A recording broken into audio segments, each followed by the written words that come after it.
Welcome to the Retro Tech Time channel. I'm your host, Terry Steggy, aka Data Soup. On this installment of Retro Tech Time, we're going to showcase some items sent in to us by our subscribers. As always, thank you for watching, and feel free to comment about this episode or whatever you'd like to see covered in future episodes. Don't forget to like and subscribe to the channel, hit the notifications bell so you'll be notified when future videos are uploaded. Thanks for watching.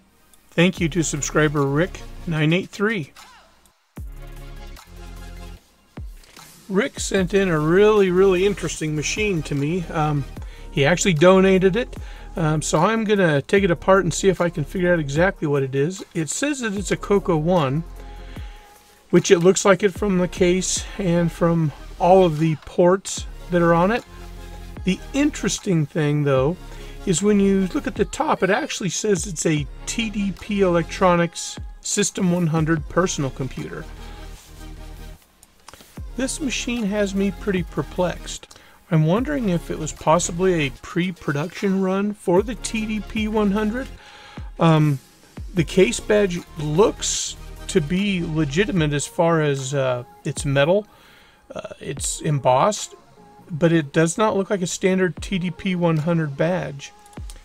I'm going to do a special video on my TDP collection, so I will bring this back and put that in that video as well as a comparison, but at this point I am not sure what to make of this machine. Thanks again, Rick. Thank you to subscriber Roger B.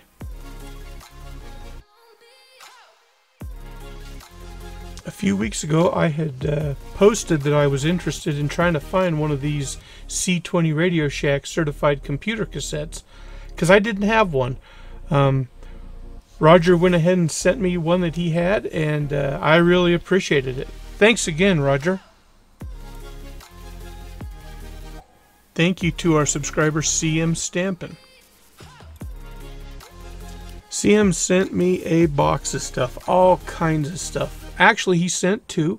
Unfortunately, one of them was destroyed by the post office, so we'll go ahead and open up the first one he sent. This is a high-res screen print program for the Coco. I've actually used this back in the day to print some pretty cool graphics with it. Kind of surprising to find one that's still in a nice, clean case, and the manual's in good condition. I haven't had time to try the cassette yet, but I have no doubt that it'll work.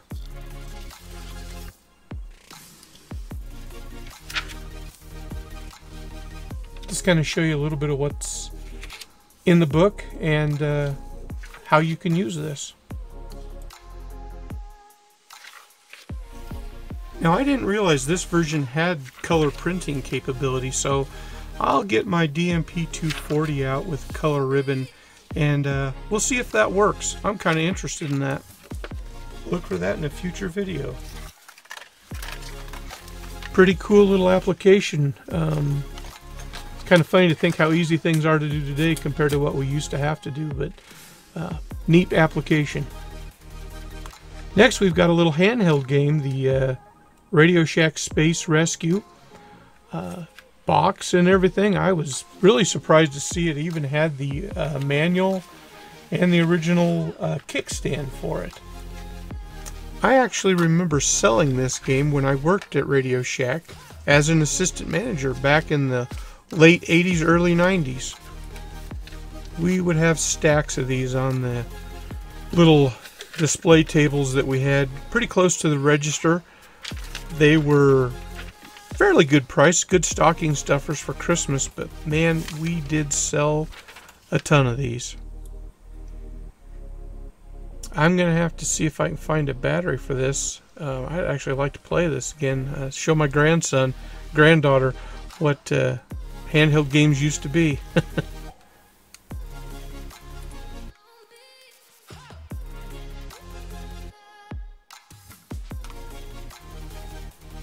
Let's see, next we got some JVC 5 1/4 floppies. They actually look like they've never been used. I will get these in a drive here soon and report back what's on them. Next, we've got quite a few books that CM sent in this box. This particular guide was for the Coco, and in the back actually had some markings that somebody was using it pretty regularly, it looks like. It does have some water damage, but it's still a pretty neat piece of history to have.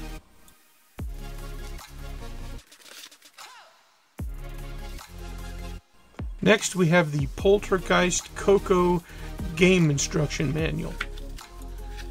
So if you're looking for this manual, let me know. I do already have it, but I'd be willing to send it to whoever needs it to complete their collection.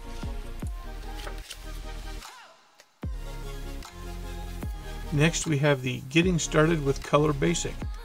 I love Radio Shack's documentation that they sent with their Cocos and their TRS-80s.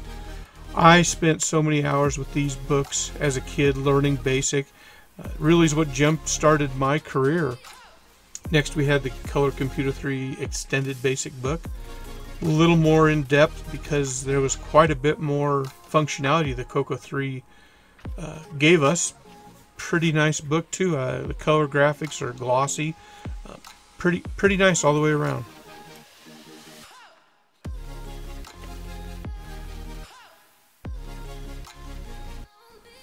A lot of us upgraded to the floppy disk drive for the Coco. This is the book that came with that and kind of showed you how to use it. That was a pretty cool feature for any of us going from cassette tapes or ROM packs. We really felt like we had quite a bit of storage at that time. Kind of funny what we have now compared to then, but pretty cool book.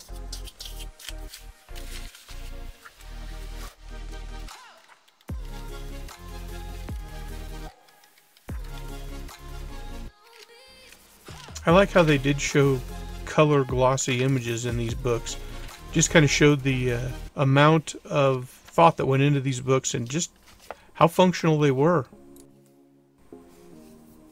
Now, I have seen this book online. I have never owned a copy, so I'm actually excited to read this one. It allows you to kind of see how to interface with different types of components with your Coco, or a Model 1 or Model 3, and I would imagine a Model 4 as well.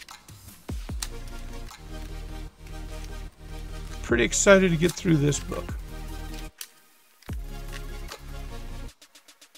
As many of you know, for the Coco, Rainbow Magazine put out quite a few books. This one's called the Rainbow Book of Simulations.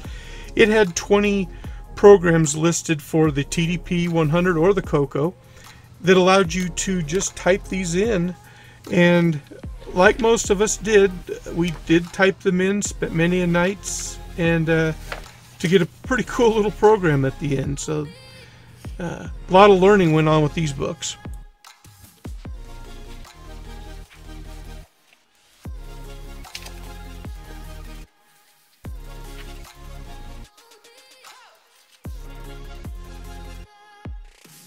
So basically, each section of this book has a different program you can type in.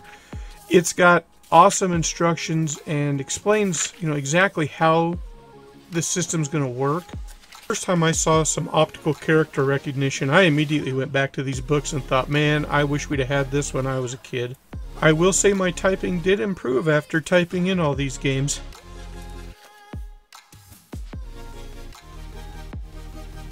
Next, we have the TRS-80 Color Computer Assembly Language Programming book.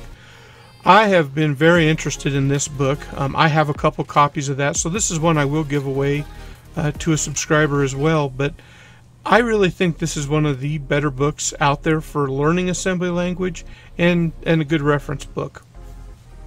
And next, of course, we have the Os9 Level 2 book. I also have this book, so I'll be giving it away. This is a phenomenal book as well. I cannot stress enough how user-friendly this is and how easy it is to understand the concepts that they're trying to teach you in this. Again, I will give this away to someone here soon.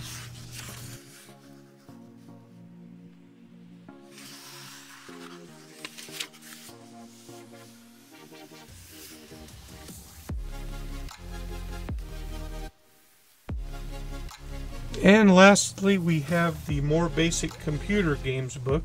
Another one of those up all night or 2-night or 3-night typing in basic program type books. Really fun games in these. I can't recommend them enough either. I do have a complete set. There were at least 1 or 2 others of these, so I will give this one away as well. Please stay tuned in a future video here soon. I'm going to announce how you could win any of these books or items that we're going to give away. Again, I want to thank Rick, Roger, and CM for sending in these items. Be sure to like and subscribe, and thanks for watching.